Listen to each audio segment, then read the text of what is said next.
ছাত্রদের যে দল গঠিত হতে যাচ্ছে তার অভ্যন্তরীণ কিছু সংকট, কোন্দল না বললেও বিরোধ বলতে পারি বা সংকট বলতে পারি, সেটা নিয়ে একটা ভিডিও করেছিলাম গতকাল। সেই ভিডিওতে প্রথম আলোতে প্রকাশিত একটা খবরকে ভিত্তি করে কথা বলেছি। আপনারা নিশ্চয়ই হয়তো খেয়াল করেছেন, আমি প্রকাশিত খবর ছাড়া আমি কোনো আলোচনা করি না। আমার কাছে প্রচুর পার্সোনালি দেয়া তথ্য থাকে, অনেকে দিতে চান, কিন্তু আমি কথা বলার ক্ষেত্রে এটাই ফলো করি। তো সেখানে সাবেক শিবির বলে একটা গ্রুপ বা বর্গের কথা ছিল এবং সেটা প্রসঙ্গে আমি কয়েকটা মন্তব্য করেছিলাম। সেটা নিয়ে সামহাউ আমি দেখিনি কেউ কেউ ফটো কার্ড বানিয়েছেন। আমি 2-3 রকমের ফটো কার্ড দেখলাম এবং সেগুলো কেউ কেউ শেয়ার করেছেন এবং সেগুলোতে আমার বক্তব্য কেউ কেউ সমর্থন করেছেন এবং কেউ কেউ এটাকে ক্রিটিক করেছেন। খুবই চমৎকার ব্যাপার, আমি খুবই পছন্দ করি। আমরা আসলে যে সমাজটা দেখতে চাই সেখানে আমরা তর্ক বিতর্ক করব, ডিবেট করব, কখনো কোনো ঝগড়াও হয়ে যাবে, কিন্তু আমরা সহাবস্থান করব। আমি যে ধরনের বাংলাদেশ, যে ধরনের উদার গণতান্ত্রিক বাংলাদেশ দেখতে চাই, তাতে এটা খুবই প্রিরিকুইজিট। কিন্তু আমার মনে হলো যেহেতু ওখানে খুব অল্প কিছু কথা ছিল, এই সাবেক শিবির সম্পর্কে আমার কিছু অবস্থান বা কিছু প্রশ্ন রাদার আমি করতে চাই। এই প্রশ্নগুলোর জবাব আমি তাদের দিক থেকে আসা ভালো হবে, কিন্তু আমি জানি না তারা সেটা দেবেন কিনা বা আমার এই কথা তাদের পর্যন্ত পৌঁছবেন কিনা, বা পৌঁছলেও তারা সেই জবাব দেন কিনা, সেটা আসলে বিরাট প্রশ্ন। আমরা খেয়াল করি, গতকাল আমি প্রথম আলো থেকে পড়ে শুনিয়েছি, দৈনিক সমকালেও আজ একটা নিউজ এসছে যেখানে একই, যে তাদের দলের মধ্যে যে সংকট হচ্ছে সেই সংকটের কারণ হিসাবে বলছে, এখানে বলছে 4টা বলয় আছে, এর মধ্যে মানে সাবেক শিবির যে গ্রুপটা আছে তাদের সাথে বাকি 3টার সংঘাত আছে নেতৃত্ব নিয়ে। ইনফ্যাক্ট এই নেতৃত্বের সংঘাত অনেক কিছু সামনে নিয়ে এসছে এবং এটা আমাদের একটা খুব গুরুত্বপূর্ণ তথ্য দেবে, গুরুত্বপূর্ণ ইনসাইট দেবে যে আমাদের এই গণ অভ্যুত্থান আসলে কীভাবে ব্যর্থ হলো। আমি সেটা নিয়েও আলাদাভাবে কথা বলতে চাই, কিন্তু আজ শুধু সাবেক শিবির। তো এখানে সাবেক শিবির কথাটা আছে। আমি সেখানে বলেছিলাম সাবেক শিবির বলে কিছু নেই, শিবির সাবেক হয় না। আচ্ছা, একটু কারেকশন দিই, আজকে যেহেতু একটু ডিটেল বলবো, ওখানে আমার বক্তব্যের মাঝখানে খুব সামান্য কিছু কথা ছিল। কেউ একজন শিবির করতেন, এরপর উনি রাজনীতি ছেড়ে দিয়েছেন, শিবির আর করেন না, রাজনীতিই করেন না। আমি এরকম মানুষজন দেখেছি। আর প্রসঙ্গত একটা কথা একটু জানিয়ে রাখি, আমি খুব কাছ থেকে কিন্তু শিবির দেখেছি। আগেও বলেছি, আমি যে কলেজে পড়তাম সেই কলেজ শিবির নিয়ন্ত্রিত ছিল। শিবির নিয়ন্ত্রিত। তুমি কি শিবির কীভাবে অপারেট করে, কারা শিবির কারা শিবির না, আমাদের জানা আছে। যারা শিবির সম্পর্কে কিছুটা তথ্য জানেন তারা জানবেন, যারা শিবিরের ক্যাডার, সশস্ত্র ক্যাডার, আমি দেখেছি। কেউ বলতে পারে শিবিরের ক্যাডার না, আমি নিজ চোখে দেখা, আমার হোস্টেলের রুমে এসে থেকেছে তাদের একটা বিশেষ প্রয়োজনে অস্ত্রসহ ক্যাডারও দেখেছি। আমি এটা বলছি না এটা খালি শিবিরের আছে, এটা সব দলেরই আছে, কিন্তু শিবির নিজকে অনেক রকম সহি কিছু মনে করার কিছু নেই। তো ওখানে দেখতাম অ্যাপারেন্টলি তারা কোনো পদেই নাই। কোনোদিন কেউ যদি ধরা পড়ে দেখা যাবে সে শিবিরই না, সত্যিই নাই। ওদের তো কতগুলো স্টেজ আছে, সমর্থক, কর্মী, সাথী, সদস্য, সব দেখা আছে। কীভাবে সমর্থক থেকে কর্মী হয়, কীভাবে কর্মী থেকে সাথী হয়, সাথী থেকে কীভাবে সদস্য হয়, সব কিছু জানা আছে আমার। কিন্তু ওদের কোনো পদ নেই, ওরা সমর্থক পর্যায়ের লোক বা কোনো রকমভাবে কোনো ডকুমেন্টে কেউ দেখাতে পারবে না। এবং আমি অবাক হয়ে দেখেছি শিবির যখন নামাজ পড়ছেন অনেকে, এরকম ব্যাপারে অন্যকে মোটিভেট করছে, ক্যাডাররা এই ব্যাপারেও খুব বেশি মনোযোগী নন। ফলে যেটা দাঁড়াবে, তারা কেউ যদি ধরা পড়ে শিবির বলবে উনি তো আমাদের কেউ না, উনি তো শিবির করেন না। আমি এটা বলতে চেয়েছি শিবির নানা ফর্মে অপারেট করে, এটা একেবারে আমার ইনহ্যান্ড এক্সপেরিয়েন্স, আপনাদের অনেকেরই জানা থাকতে পারে। যাই হোক, যেটা বলছিলাম, কেউ যদি রাজনীতি ছেড়ে দেয়, শিবির করতেন বা জামায়াত করতেন, রাজনীতি পুরো ছেড়ে দিয়েছেন, এরকম মানুষ আছে, আমি দেখেছি। সেরকম মানুষও তারা সেখান থেকে বেরিয়ে গেছেন, তারা শিবির থাকছেন, আমি তা বলছি না। কিন্তু একটা ঘটনা, যিনি এক্স শিবির বলছেন কিন্তু তিনি রাজনীতিতে আছেন ভেরি মাচ। আমরা একটু নাগরিক কমিটিতে যাই, সেখানে এক্স শিবিররা আছেন। এই যে এক্স শিবির বলে একটা বর্গ তৈরি হলো, কেন বর্গ তৈরি হলো? যারা শিবির করতেন না, যারা শিবির নিয়ে সমস্যা ছিল, যদি এই কারণে না করে থাকেন অথবা ছাত্রত্ব শেষ হয়ে গেছে, তাহলে তারা জামায়াতে যান নাই কেন? তারা এক্স শিবির থাকলেন। আর যদি অপছন্দনীয় কারণে থেকে থাকে, এই যে এক্স শিবির হওয়ার পরও প্রত্যেকে আবার এই ছাতার নিচে একত্র কেন হচ্ছেন, কিভাবে হচ্ছেন? এটা খুব গুরুত্বপূর্ণ প্রশ্ন।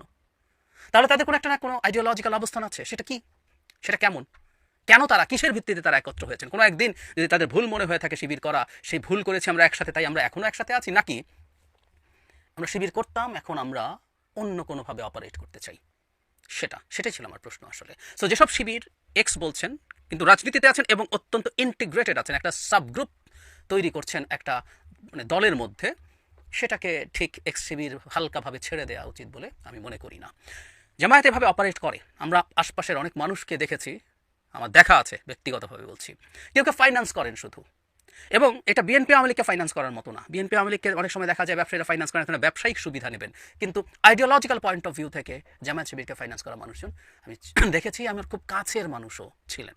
তারা কোনো বেনিফিট নেবেন কোনোদিন, কারণ শিবির তো ক্ষমতা আসতে যাচ্ছে না, জামায়াত ক্ষমতা আসতে যাচ্ছে না, তারপরে তারা করেন আইডিওলজিক্যাল অবস্থান থেকে, এবং তারাও আসলে অন্তর্গতভাবে জামায়াত বা শিবির। আমি এটা বলতে চাইছি, শুধু পদে থাকা না, পদে না থেকেও নানাভাবে আসলে জামায়াত শিবিরের পারপাস সার্ভ করার মতো মানুষ সমাজের বিভিন্ন জায়গায় আছে। এবং কেউ আমাকে ভুল বলতে পারেন, কিন্তু আমি মনে করি এটা জামায়াতের অভ্যন্তরীণ একটা কৌশল। তারা কখন আওয়ামী লীগে গেছেন, এটা নিয়ে আলোচনা সমালোচনা আছে। পদে গেছেন আওয়ামী লীগের, মানে আওয়ামী লীগের পদে যেতে হবে বাঁচার জন্য আওয়ামী লীগ থেকে। I don't by this argument, I don't by this. Awami লীগের পদে গেছেন আসলে তাদের কোনো না কোনো একটা কৌশলের অংশ হিসেবে, কারণ আওয়ামী লীগের বিরোধিতা করায় সমস্যা ছিল। আওয়ামী লীগের বিরোধী না হয়ে নিউট্রাল থাকলে কোনো সমস্যা হতে বলে আমি মনে করি না। সুতরাং রাজনীতি করতে পারি না, শিবির বা ছাত্রদল বা আর কোনো রাজনীতি করতে পারি না, আমি নিউট্রাল ছাত্রের মতো আছি, সেটা একটা ব্যাপার। আর আমি কি আওয়ামী লীগ করছি, শেখ হাসিনার পচা নোংরা আওয়ামী লীগ, এটা বিভৎস, এটা অসভ্যতা। কিন্তু এটাও শিবির করেছে তার কৌশলের অংশ হিসেবে, এটা তো প্রকাশ্যভাবে তারা এটা জানিয়েছেন আমাদেরকে। সুতরাং শিবিরের নানা রকম কৌশল আছে, এই কৌশলগুলো আমরা পছন্দ করতে পারি না পারি সেটা আমাদের ব্যাপার, এবং এই কৌশলগুলো দিয়ে তারা আমাদের সামনে বিভিন্ন ফর্মে বিভিন্ন ফরম্যাটে তারা আসলে কাজ করার চেষ্টা করেন বলে আমি মনে করি। সুতরাং এই যে এক্স শিবির যে বর্গটা তৈরি হয়েছে, বিশেষ করে জাতীয় নাগরিক কমিটির ক্ষেত্রে, এটা এক্স শিবির, এরা শিবিরই, এরা এখন জামাতেও যায়নি, এরা এখন একটা নতুন রাজনৈতিক দল হয়েছে। এবং আমি খেয়াল করছি যে এদেরকে কেন্দ্র করেই যাবতীয় সংকট এখন রয়েছে। কার হাতে মূলত এই নতুন দলটা নিয়ন্ত্রণ থাকবে? নিজের এই দল, সাথে প্রক্সি দল, সাথে ওই বি টিম, সি টিম, নানা রকম চেষ্টা তাদের রাজনৈতিক কৌশল হিসেবে থাকতে পারে। এবং আমি একটা জিনিস এটাও মনে করি, খুব সিরিয়াসলি মনে করি, সেটা হচ্ছে বিশ্বাস করি এটা কোনো একটা দল তার এরকম B team, C team, proxy গণতান্ত্রিক পন্থায় যদি রাখতে চায়, এটা একটা গণতান্ত্রিক পন্থা, তাতে আমি সমস্যা দেখি না। জামাত যদি আরও এরকম অনেকগুলো দল তৈরি করতে থাকে যেগুলো বিভিন্ন ফরম্যাটে আদতে তার আদর্শের সাথে অ্যালাইন্ড হবে, কাজ করবে, সেটা যতক্ষণ গণতান্ত্রিক রীতিনীতির মধ্যে থাকে সেটা হতে পারে। কিন্তু আমরা আবার যারা এগুলো দূর থেকে অবজার্ভ করি, কথা বলি, অ্যানালিসিস করি, ক্রিটিক করি, তাদের ওই রাইটটাও থাকা দরকার আছে। সুতরাং এই জিনিসটা স্পষ্ট হওয়া ভালো। আমাদের সমালোচনার জায়গা হচ্ছে ডিসগাইজটা সমালোচনার ব্যাপার, এটা খুব বাজে জিনিস। যেমন এই সরকারকেও আমরা যখন মনে করছি যে সরকারের থেকে কেউ এই সরকার এই নতুন দল তৈরির পেছনে কাজ করছে, এটা ডিসগাইজ, এটা খুব বাজে, এটা মুনাফেকি, ইসলামের ভাষায় মুনাফেকি। জিয়ার সাথে আমি আগে একটা ডিটেল ভিডিও করেছিলাম, প্রায় জিয়া কিংস পার্টি করেছে, যখন স্টুডেন্টদের কিংস পার্টির কথা আসে তখন আমি একটা কথা বলতাম যে ঘোষণা দিয়ে করেছেন। তো এই সরকার কি ঘোষণা দিচ্ছে যে তারা একটা কিংস পার্টি করছেন? ঘোষণা দিক, তারপর করুক, তারপর অন্যান্য দল এই সরকারের সাথে কীভাবে ডিল করবে, নেগোশিয়েট করবে বা কমব্যাট করবে, সেটা তাদের ব্যাপার, তাদের সিদ্ধান্ত, তারা প্রকাশ্যভাবে দেখে শুনে বুঝে ডিসাইড করবে।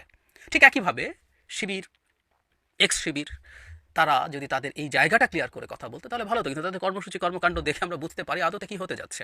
আর ওই যে শুরুতে বলেছিলাম আমি প্রকাশিত সংবাদ ছাড়া কথা বলি না, কিন্তু ওই যে খবর তো আসে, এসব দলে যারা আছেন, যারা এই দল তৈরি করার কাজ করছেন, তাদের সাথে যোগাযোগ অনেকের সাথেই আছে। সুতরাং আমরা আসলে ব্যাপারগুলো আরও ভালোভাবে, আরও বিস্তারিতভাবেই জানি। যাই হোক, আমি আমার বক্তব্যটা ক্লিয়ার করতে চাইলাম, আমি এখনও আমার বক্তব্যে স্টিক করছি। এক্স শিবির যারা, অন্তত এই একটু ক্লিয়ার করে নেওয়া ভালো, কারণ আমার ওইটুকু বক্তব্যের মধ্যে সময় আরেকটা ভিডিওর একটা ছোট অংশ ছিল, এটুকু ক্লিয়ার করা যে এক্স শিবির আছেন কিন্তু রাজনীতিতে আছেন এবং তারা একটা বর্গ হিসেবে আছেন, সেটা আদতে Shibir. I am damn confident about that.